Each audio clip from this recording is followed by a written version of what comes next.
Polda Kalimantan Selatan memecat Bribka BT, pelaku pemerkosa seorang mahasiswi di Banjarmasin. Upacara pemberhentian dengan tidak hormat digelar di halaman Polresta Banjarmasin, disaksikan keluarga korban hingga Wali Kota Banjarmasin, Ibnu Sina. Kapolres Banjarmasin, Kombes Sabana Atmojo menilai perbuatan Bribka BT merupakan pelanggaran berat. Begitu setelah kejadian, proses dilakukan oleh Bitpropam untuk kode etik yang ancaman tertinggi adalah PTDA. Jadi tidak ada lagi ancaman yang lain. PTDA udah ancaman paling tertinggi yang ditakuti oleh seluruh anggota. Ya. Setelah dipecat, BT selanjutnya akan menjalani sanksi lain, yaitu hukuman pidana. Ia divonis bersalah oleh pengadilan dan jatuhi hukuman 2,5 tahun penjara. Sebelumnya, ratusan mahasiswa dari Fakultas Hukum Universitas Lambung Mangkurat menggelar unjuk rasa di Kejaksaan Tinggi Kalimantan Selatan. Mereka mempertanyakan proses hukum kepada oknum polisi pemerkosa mahasiswi yang divonis ringan, 2,5 tahun penjara, lebih ringan dari tuntutan jaksa, 3,5 tahun penjara. Mengapa JPI menuntut hanya 3,5 tahun? Itu tuntutannya ringan. Yang selanjutnya adalah kita menanyakan kenapa JPI langsung mengaminkan ketika putusan keluar. Yang selanjutnya kita menanyakan kenapa JPI melakukan banding di luar masa tenggang banding. Udah itu aja.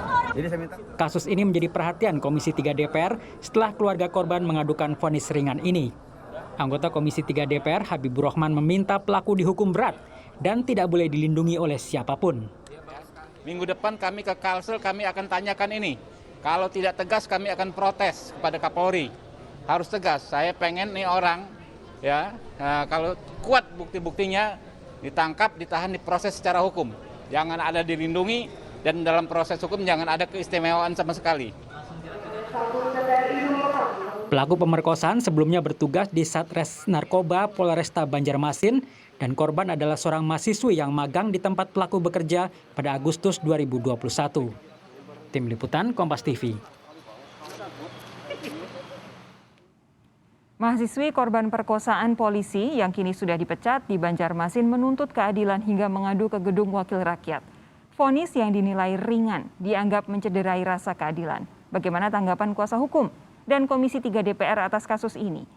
Kita tanyakan kepada kuasa hukum korban Muhammad Pazri dan nanti akan bergabung Wakil Ketua Komisi 3 DPR dari fraksi PAN Pangeran Hairul Saleh. Selamat malam Pak Pazri. Ya, selamat malam Mbak. Pak Pazri, ini kita ngobrol berdua dulu karena Pak Pangeran sebentar lagi baru bergabung. Pelaku ini dikenai pasal 286 KUHP dengan ancaman maksimal 9 tahun penjara, tetapi dalam proses persidangan jaksa menuntut 3 tahun 6 bulan. Kemudian vonis penjara bahkan dijatuhkan lebih rendah daripada itu. Apa yang janggal menurut Anda? Ya, terima kasih Mbak. Bismillahirrahmanirrahim. Assalamualaikum warahmatullahi wabarakatuh. Jadi ada beberapa hal yang sifatnya kejanggalan itu berawal dari klien kami, posisinya pada saat di kepolisian itu yang bersangkutan itu magang dari tanggal 5 Juli sampai dengan 4 Agustus tahun 2021. Jadi mahasiswa ini magang di salah satu Satres Narkoba Polresta Banjarmasin, sehingga pada saat itulah setelah magang sekitar tanggal 18 Agustus tahun 2021 yang bersangkutan ini diajak oleh oknum polisi yang inisialnya BT untuk jalan-jalan yang sebelum-sebelumnya juga melalui berbagai macam bujuk rayu dan godaan-godaan seperti itu. Nah, dalam prosesnya bahwa terjadilah pemerkosaan. Dalam proses pemerkosaan tersebut sebelumnya tidak hanya diperkosa, tapi dengan cara dipaksa, dengan cara kekerasan. Kekerasannya di mana? Kekerasannya sebelum diperkosa, korban ini diminumi minuman. Minumannya itu sudah terbuka, terasa pahit, yang akhirnya korban tidak sadar diri. Sampai dengan di salah satu hotel, dibawa menggunakan kursi roda, dan akhirnya diperkosalah pada saat itu. Yang janggal apa Mbak? Yang janggal apa? Dari proses penyelidikan, laporan polisi, penyelidikan, penyidikan, penuntutan, sampai dengan di proses persidangan, Fakultas Hukum Universitas Lambung Mangkurat yang mengutus mahasiswanya magang ke kepolisian tersebut tidak diberitahukan oleh pihak kepolisian. Pelimpahan di jaksa pun tidak diberitahukan kepada pihak kampus seperti itu. Sama sekali ya? Apa? Dalam hal penerapan pasal, Jadi janggal yang lain apa? Dalam hal penerapan pasal yang harusnya bukanlah pasal 286 atau jumto di dakwaan keduanya di pasal 290 ke 1. Tapi seharusnya karena ada kekerasan, karena menggunakan minuman yang sifatnya minuman keras hingga sampai dengan mabuk korban, harusnya dikenakan pasal 285 dengan ancaman 12 tahun penjara. Yang disayangkan yang lainnya apa? Tuntutan jaksa pun tidak maksimal. Harusnya menuntut maksimal 9 tahun penjara misalnya. Tapi ini hanya dituntut 3 tahun, 6 bulan, dan putusannya pun kurang dari itu. Bahkan seperempat seperti itu. Akhirnya diputus oleh Majelis Hakim Pengadilan Negeri Banjarmasin, dan itu langsung diketuai oleh Ketua Pengadilan Negeri, padahal pada saat itu hanya 2 tahun, 6 bulan. Nah, setelah putus, yang janggal yang lainnya, jaksa langsung menerima. Terdakwa langsung menerima. Nah, ketika itu baru korban sadar. Bertanya terus, tanggal 11 Januari putus, dan hasil bahwa baru diberitahu jaksa bahwa ini sudah putus. Nah, lalu di tanggal 24, yang bersangkutan korban hari Minggu kemarin itu merasa tidak puas, dia viralkan melalui media sosial, melalui Instagramnya. Viral, kampus baru tahu, publik baru tahu, baru setelah tanggal 25 Januari kemarin, lalu jaksa menyatakan banding. Setelah viral, tim advokasi Fakultas Hukum datang ke kampus, baru jaksa banding. Padahal logikanya banding pun sudah lewat dari batas 7 hari. Jadi banyak kejanggalan-kejanggalan yang memang dalam perkara ini seperti itu. Anda merasa, Pak Fazri, bahwa jaksa penuntut umum di sini tidak sama sekali berperan mewakili korban ya? Iya, tidak sama sekali berperan mewakili korban. Karena jelas, Mbak, Jaksa Agung itu telah mengeluarkan pedoman nomor 1 tahun 2021 tentang akses keadilan perempuan dan anak dalam berperkara di pengadilan, khususnya perkara pidana seperti itu. Tapi ini diabaikan oleh jaksa. Alasannya apa? Jaksa mengabaikan bahwa ada hal-hal yang meringankan katanya pada saat di fakta sidang. Itu tidak logis. Hal-hal yang meringankannya dianggap bahwa yang saat ini menjadi narapidana BT ini menjadi tulang punggung keluarga, dan ada kata maaf. Kata maaf ini juga kami klarifikasi. Kata maaf ini bukan maaf untuk pelaku pada saat itu, tapi hanya maaf untuk keluarga korban yang diwakili istrinya. Tata cara meminta maafnya pun dengan tanda tangannya sudah dikondisikan oleh pihak keluarga. Pak Fazri, saya harus tanya, Pak Fazri jadi kuasa hukum atau pengacara korban ini sejak kapan? Kami kuasa hukum resmi baru tanggal 22 Januari kemarin, hari Senin tahun 2022. Jadi setelah viral dan setelah diberitakan ya? Ya, setelah viral dan diberitakan. Yang disayangkan apa yang selanjutnya? Dari awal korban ini tidak didampingi oleh kuasa hukum atau advokat. Baik. Nah, yang harus didampingi. Ini yang saya duga jadi alasan juga kemudian dilaporkan ke DPR ya, Pak ya? Ya, salah satunya itu yang kita laporkan ke DPR, ke Komisi 3, ke Komisi Kejaksaan, sampai dengan Kompolnas dan KY. Saat ini saya sudah terhubung dengan Wakil Ketua Komisi 3 DPR dari fraksi PAN, Pangeran Hairul Saleh, melalui sambungan telepon. Pak Pangeran, selamat malam. Selamat malam, Ibu. Jadi betul ya Pak ya, sudah melapor korban ini kepada Komisi 3 dan langsung diterima? Iya, sudah melapor di Komisi 3 itu 3, memang masih berproses posisinya melalui email. Pak Fazri, saya ini bertanya kepada Pak Pangeran dulu sebentar ya untuk mengklarifikasi ya. Baik ya. Bisakah mendengar suara Pak Pangeran, Pak Fazri?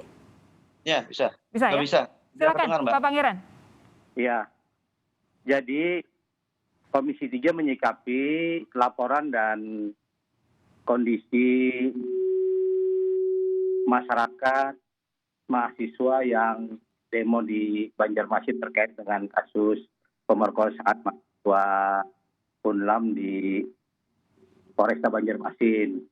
Kebetulan Senin itu kita ada RDP dengan Jaksa Agung, dan saya sampaikan dengan Jaksa Agung terkait kasus ini saya minta diasensi.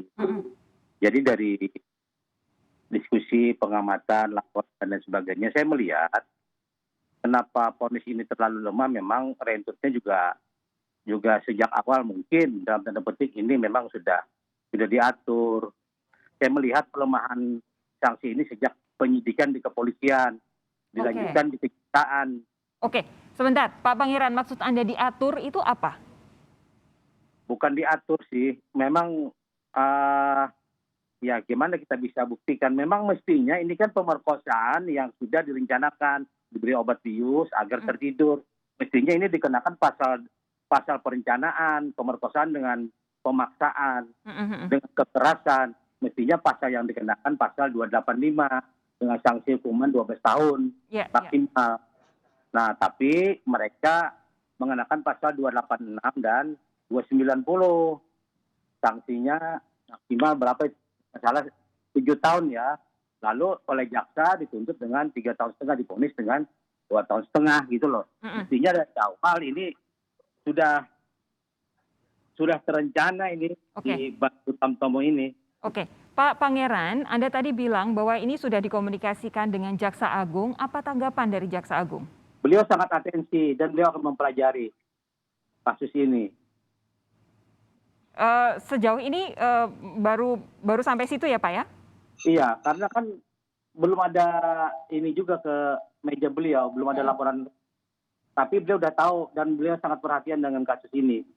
Tadi dalam berita pengantar, kami mencuplik pernyataan dari Pak Habibur Rahman yang bilang bahwa Komisi 3 juga rencananya akan ke Banjarmasin. Betulkah? Apa yang akan digali? Betul, saya nanti akan bikin pada kunjungan spesifik terkait kasus pemerkosaan ini. Kita nanti akan menerangkan bahwa bagaimana kondisi yang sesungguhnya dari kepolisian, dari penyidiknya, juga kita minta keterangan kepada jaksa, juga kita minta kepada hakim yang memutuskan. Kita akan dapat pada tanggal 3, kita ya mudah-mudahan semuanya nanti akan berderang. Oke, Pak Pangeran sebentar, ini tampaknya kita mengalami gangguan komunikasi. Kita coba perbaiki terlebih dahulu. Saya mau minta tanggapan Pak Pazri terlebih dahulu. Jadi Pak Pazri, ini kebetulan Komisi 3 DPR sudah langsung berkomunikasi dengan Jaksa Agung, katanya ada atensi. Tetapi kita lihat nanti perkembangannya. Di sisi lain Komisi 3 sudah berencana untuk ke Banjarmasin untuk menggali informasi lebih jauh lagi soal kasus ini. Tanggapan Anda? Ya, yang jelas kita mengapresiasi intinya dari Komisi 3, nantinya bahkan dari Komisi Kejaksaan, dari Komnas Perempuan yang sudah ada konfirmasi ke kami akan menindaklanjuti hal tersebut. Ya, setidaknya memang ini harus diusut sampai dengan tuntas. Karena ini perbuatan yang sangat tercela.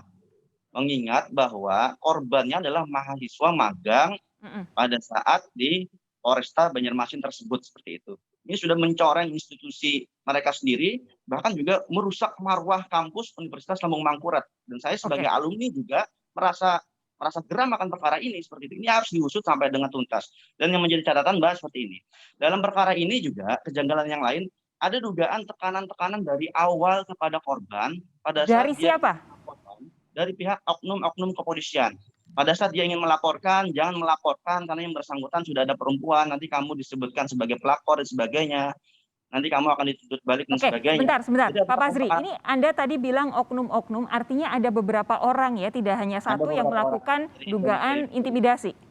Ya, dari oknum propos ada, dari oknum penyidik ada, dari oknum jaksa juga ada yang menyampaikan bahwa dugaannya, ini berdasarkan hasil interview kami, tim Borneo Law Firm, dari hari Senin sampai dengan hari Jumat, kami interview dari korban dan kakak korban, mengatakan ada beberapa temuan-temuan yang sifatnya memang kami tidak bisa buka ke publik, nama-nama inisial dari yang memang oknum-oknum tersebut, tapi setidaknya harus diusut dalam hal perkara ini. Dan korban juga dari awal sifatnya tidak tahu akan proses hukum itu seperti apa, karena tidak didampingi, Mbak, posisinya. Baik, yang jelas tadi sudah disampaikan oleh Pak Pazri, ada dari Provos, penyidik, dan juga jaksa. Nanti akan saya gali lebih lanjut. Tetap bersama kami, Saudara. Sapa Indonesia Malam akan segera kembali.